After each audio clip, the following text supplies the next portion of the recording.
Hello friends, स्वागत है आपका आपके अपने लीगल चैनल सोच पर प्रहार में। मैं हूं एडवोकेट सनी शर्मा और दोस्तों आज के इस वीडियो में बहुत ही अहम जानकारी देने वाला हूं। एक लेटेस्ट जजमेंट मद्रास हाईकोर्ट का जो अभी हाल ही में कल को यानी 1 जून 2021 को पारित हुआ है, उसके बारे में मैं आपको पूरी जानकारी दूंगा।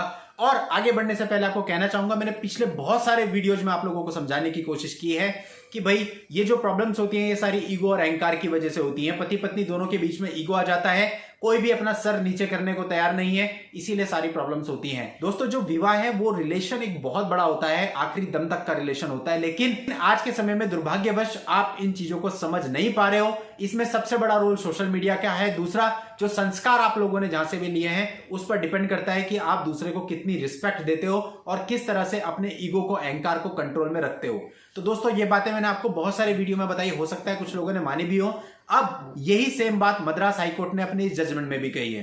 दोस्तों ये जजमेंट बहुत ही इंपॉर्टेंट है क्योंकि जो भी परेशान हस्बैंड है उन हस्बैंड्स के पक्ष में मद्रास हाईकोर्ट ने इसमें काफी कुछ कहा है। तो पूरे वीडियो में बने रहिएगा, आखिरी तक वीडियो को स्किप मत करना। बहुत ही इंपॉर्टेंट वीडियो है, आपके काम आ सकता है। और यदि अभी तक भी चैनल को सब्सक्राइब नहीं किया है तो आगे बढ़ने से पहले सब्सक्राइब करके नोटिफिकेशन बेल पर जरूर क्लिक कर लें ताकि आपको ऐसी लीगल जानकारी, लेटेस्ट जानकारी तुरंत मिलती रहे। तो चलिए दोस्तों समझते हैं पूरे मामले को, मामला क्या था।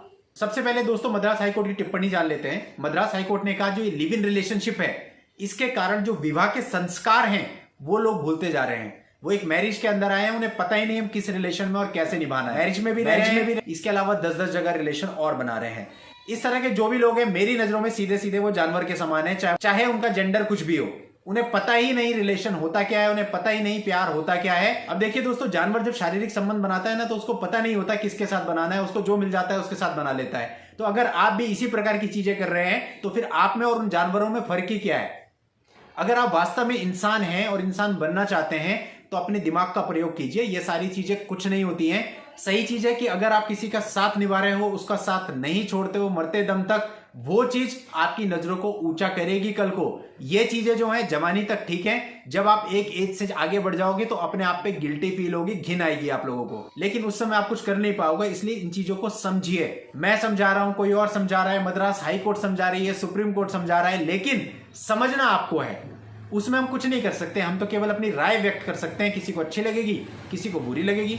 इसके आगे मद्रास हाईकोर्ट का कहना है कि शादी कोई ऐसा कॉन्ट्रैक्ट नहीं है जिसे एकदम से तोड़ दिया जाए, बल्कि ये आपके जीवन की एक संस्कारिक घटना है और इसको, विवाह को निभाने के लिए दोनों ही पक्षों को अपनी अपनी तरफ से पूरे प्रयास करने चाहिए। इसके आगे मद्रास हाईकोर्ट ने टिप्पणी करी कि जो आपका ईगो और घमंड, अहंकार है, ये पैरों के जूते के समान है। जब आप घर के अंदर प्रवेश करें तो इस जूते को घर के बाहर निकाल के आपको प्रवेश करना है, तब आपका जीवन चलेगा। और आप जो ये सब चीजें कर रहे हैं इसके वजह से आपके बच्चों का भविष्य खराब हो रहा है। उन्हें किस तरह का जीवन यापन करना पड़ रहा है, उनके कोमल मन पे कैसी छाप पड़ रही है, ये आप समझ नहीं सकते। दोस्तों मद्रास हाईकोर्ट ने ये जो टिप्पणी करी है एक ऐसे मामले में करी जहां पर एक सरकारी पशु चिकित्सक था पति, और उसकी वाइफ ने उसके खिलाफ आपराधिक कार्यवाही कर दी थी और उस आपराधिक कार्यवाही के खिलाफ उसने न्यायालय में याचिका दायर की थी। अब दोस्तों मामला ऐसा था कि 2015 में पति ने डाइवोर्स फाइल किया था क्योंकि उसकी पत्नी उसको छोड़कर चली गई थी।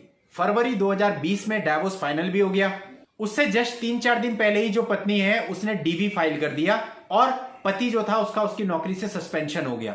अब दोस्तों जज साहब ने इस कंप्लेंट की टाइमिंग नोट करी है। कंप्लेंट कब दाखिल की गई है? जब उसका डाइवोर्स फाइनल हुआ उससे 3-4 दिन पहले दाखिल की गई है। तो जज साहब ने यह माना कि ये जो कंप्लेंट है इसका सीधा सा पर्पज पति को अनावश्यक रूप से परेशान करना है। और जज साहब ने बहुत ही बढ़िया टिप्पणी करी। उन्होंने सीधा सीधा यह कहा कि अनफॉर्चुनेटली डीवी एक्ट की तरह ऐसा कोई एक्ट नहीं है जिसमें जो पति है वो पत्नी पर कार्रवाई कर सके ऐसे एक्ट के खिलाफ।